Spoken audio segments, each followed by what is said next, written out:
Hey everybody, my name is Bill and I'm your Dungeon Master, and today we're going to be looking at something that just arrived in the mail. I'm super excited about this. I haven't looked at it yet. It's this. This is right here. It's the Essentials Kit.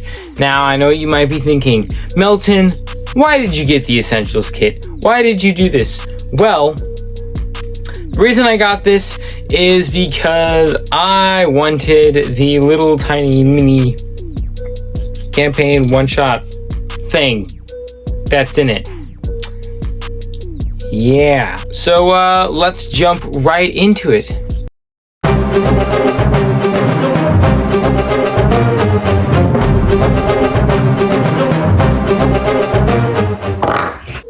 I would just like to say this video is a little longer than usual, and I hope you all enjoy it.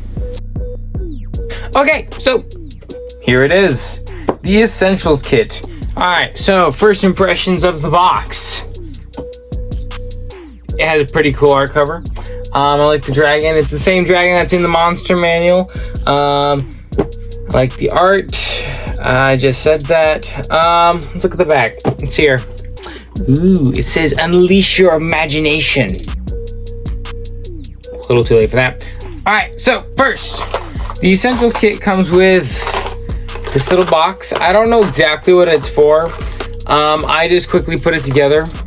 And yeah, little box.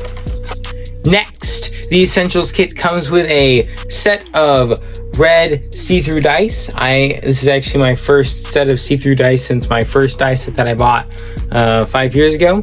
They're actually pretty cool. It comes with 2 d20s, 4 d6s, 1d8, 1d12, and 1d10, and 1 d90, and it's pretty nice. Oh, and it comes with a d4. You know, like the one dice that nobody ever. The one thing that hurts more than stepping on a Lego that's made of plastic. So yeah, pretty cool dice. They're really nice. I like them. All right, so it comes with like a cheaper DM, a DM screen. Has a pretty cool piece of art on it. On the left side, you have the dragon, and then you slowly go throughout a little bit of the adventure, and it looks like it's just like just a picture of the party going through different stages of the adventure. And I think that's actually pretty cool that that's how they made this little DM screen. And on the back, it has a list of like actions in combat, things you can do in your turn, conditions, setting a DC, tracking DC's damage by level and severity, objections, armor class, blah, blah, blah, blah. All the stuff that you would have on the back of a regular thing, and the stuff that a Dungeon Master should probably have memorized.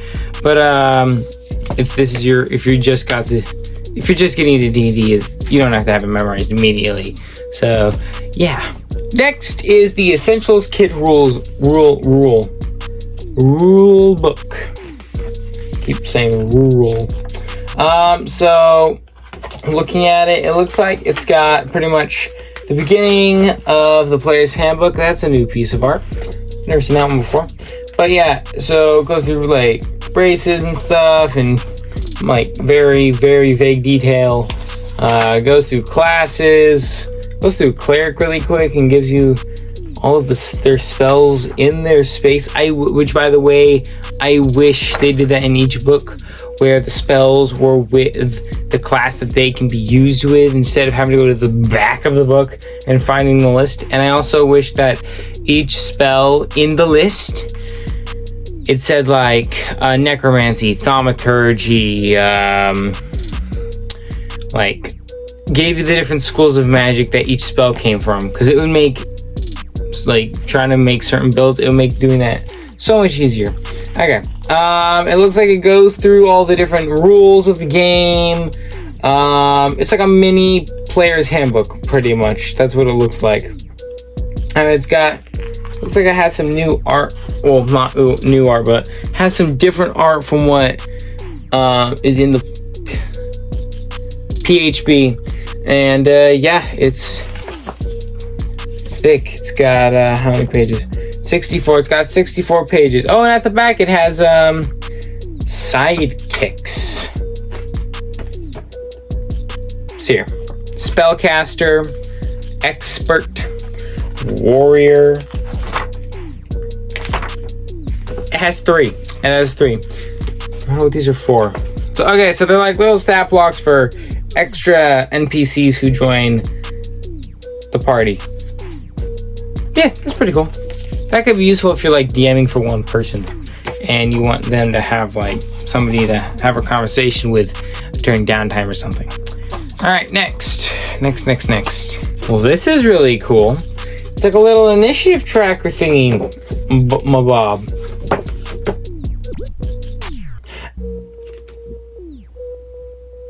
How does this work? Do you like give one token? Do you give one of the little cards to each player and like, okay, you're number 1, you're number 2, you're number 3, you're number 4, go person to person by person, like that. That could actually work. Like I know, cause like I try to keep track of initiative on like a little notebook, or I try to do like the little things on top of my DM screen, but I typically don't do those. But yeah, that could work, like giving everybody a little marker that says you're first, you're second, you're third. That's actually pretty cool. Next.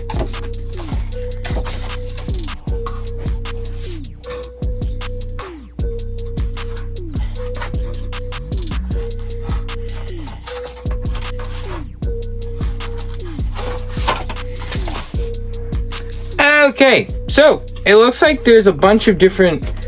So we already looked at the initiative tracker cards, but it looks like there's a whole bunch of cards. Like there are a bunch of condition cards. Like, it goes through all of them.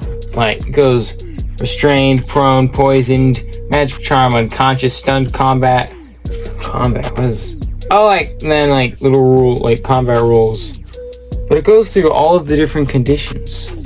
And on the back of each card, it gives you like a little description of each thing. Like for deafened, a deafened creature can't hear and automatically fails any ability check that requires hearing.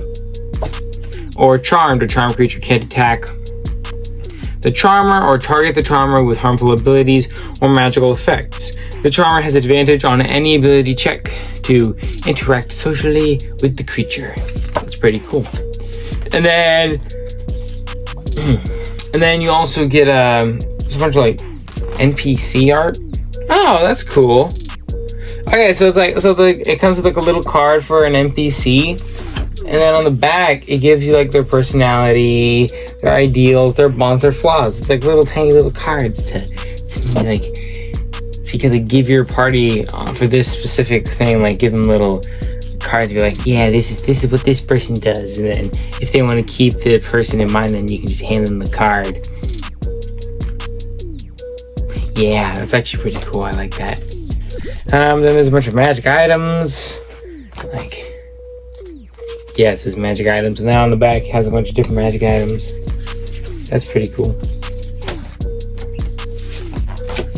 I'm actually really liking this. And then I saw these earlier. Well, not earlier, but like I saw these, and this is actually really cool. So it has a bunch of mini side quests on these little cards, like Dwarven Excavation Quester, Gnome Guard Quester, Umberage Hill Quest, or Butterskull Ranch Quest, or Lodger's Camp Quest, or Mountains Toe Quest, which is pretty cool. Which one's the shortest? I'll read that one really quick. Woodland Manse Quest. The orcs have fallen under the sway of evil spellcasters in Neverwinter Wood and have been sighted in growing numbers near Falcon's hunting lodge. The spellcasters dwell in a ruined manse. Falcon needs someone to make a preemptive strike against it, destroy the evil in the manse, and expect him to reward you. That's pretty cool. Little tiny quest cards.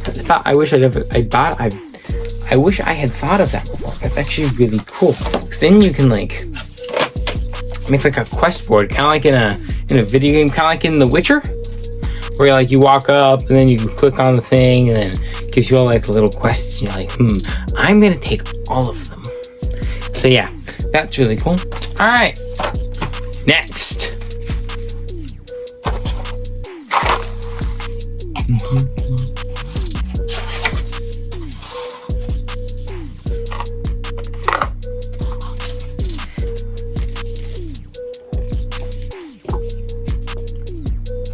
Okay, so this is the whole reason I bought this thing.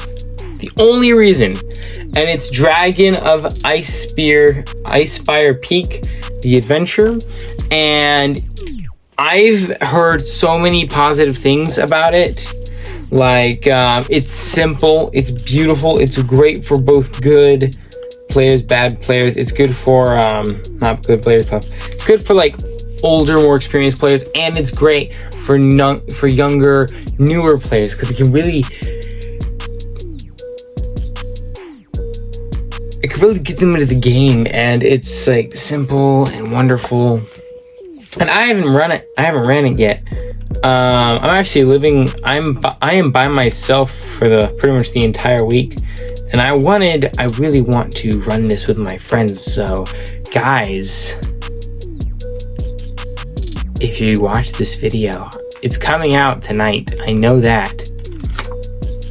If you watch this video, I am ready to run this. So, contact me. But, alright, so. Oh, and if you're one of my friends, click off now because I'm going to go into I'm going to be looking through this.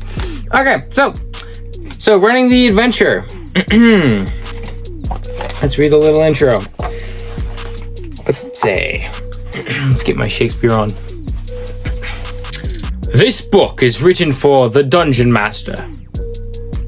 It contains a complete Dungeons and Dragons adventure, as well as descriptions for every creature that appears in the adventure.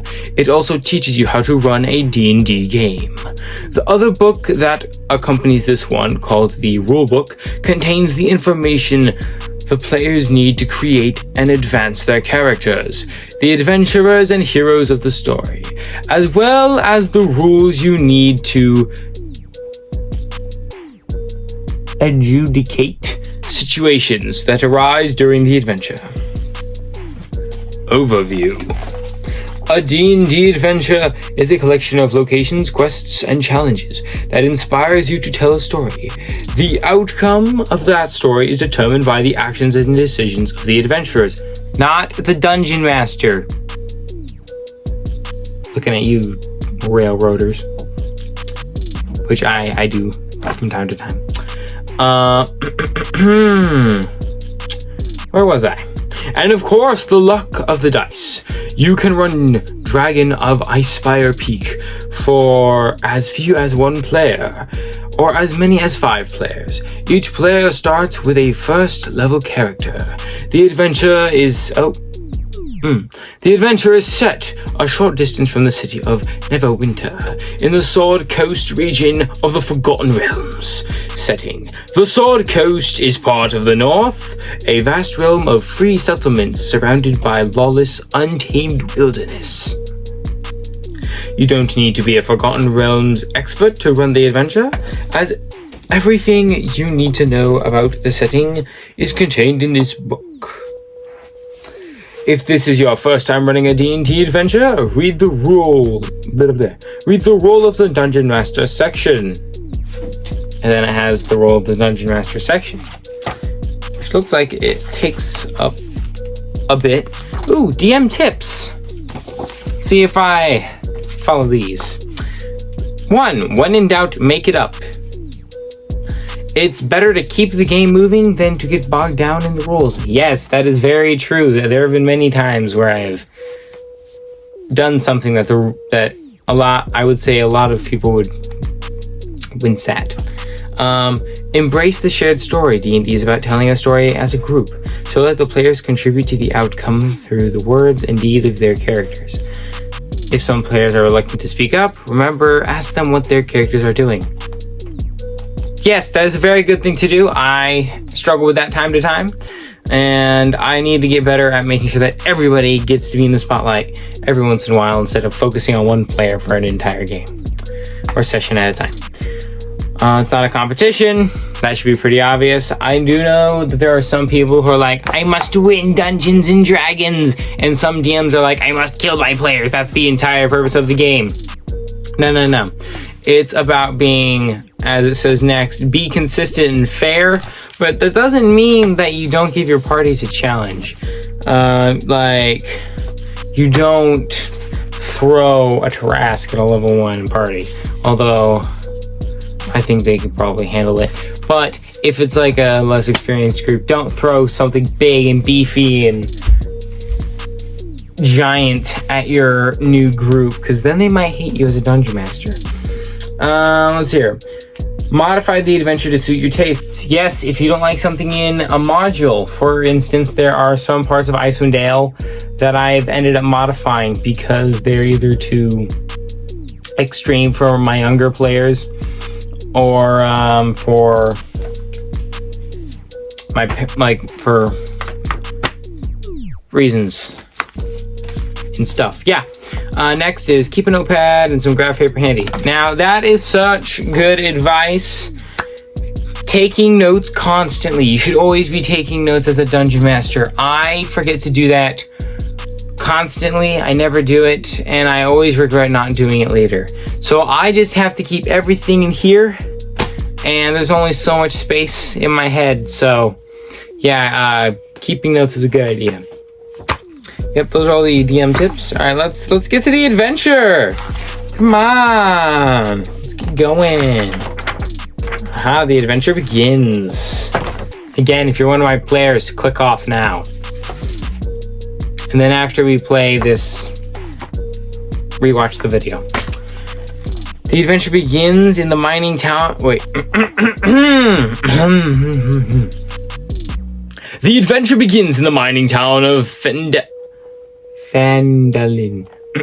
The adventure begins in the mining town of Fandalin. There, the characters receive quests and can choose which ones to pursue. The adventure backgrounds section describes the events leading up to the adventure and the main threats the characters will face. The welcome to Fandalin and exploring Fandalin sections describe the town where the adventures begin. Knowing Fandalin well will ensure a smooth start. Now, this is actually something I wish I had known when I had first started doing modules. Now, I've only ran one module. I technically own 3. I own 3 modules. I've only ran one. I keep running Icewind Dale over and over again because I keep wanting to finish it and I keep failing. I also keep getting bored. But you need to read it. You need to have stuff at least written down on the backside of your DM screen. Because if you don't know the world that your characters are playing in, then their experience is going to be terrible. They're not going to enjoy it. And if you have to stop every 15 seconds to look at a book, then the immersion will be ruined completely. Yeah.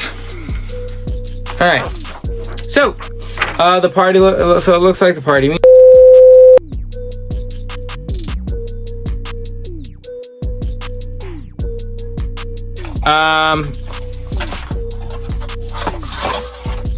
Dragon of Icefire Peak, really good, really nice, super awesome. Adventure looks really cool, but I'm not going to show you guys the whole thing because I don't want to give you guys too many spoilers, and reading through it yourself is always the best.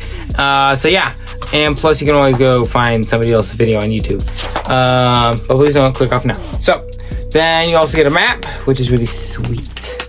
You get a super nice laminated map for your players of the little Fandalin, or whatever the town's called that they're going to be in. And you also get a map of the Sword Coast, which is also really cool. Where are we? Where was it? Oh, and you also get a bunch of character sheets, and they're clean, and they're lean, and they're mean, and they're super nice. They come on cardstock, which is really cool. I've been copying off of the same character sheet for the last 3 years, and it's gotten pretty dirty. These are really nice. They're clean. I'm going to start copying off of these now. Whoop, whoop. So yeah, I'm going to hide these and make sure that they stay clean and nice and in good condition. So yeah, the Essentials kit is really cool. It's really nice. It's really sweet. It's really awesome. And it's totally worth it. You get a set of dice. You get a DM. You get a quasi DM screen. You get the Adventure Dragon of Icefire Peak. You get a mini rulebook, which also helps you make characters. I noticed that the cleric class was in there, and you get some sick art, and you got something that can take up space on your bookshelf. Woo, woo. So yeah, buy it. It's cheaper. This whole thing is cheaper than buying the Player's Handbook, which yeah. So hope you guys have a good time. Hope you really like the video. Do all that stuff that YouTubers say that nobody wants to do, like, subscribe, hit the bell, comment. Whoa! So yeah, have a good time. Get into swords, get into stuff. Go hit some orphans or whatever you want to do. DM, be a player, get into Dungeons and Dragons, get into medieval history. Go out there, have fun, do what you want, and see you guys in the next video. Woo!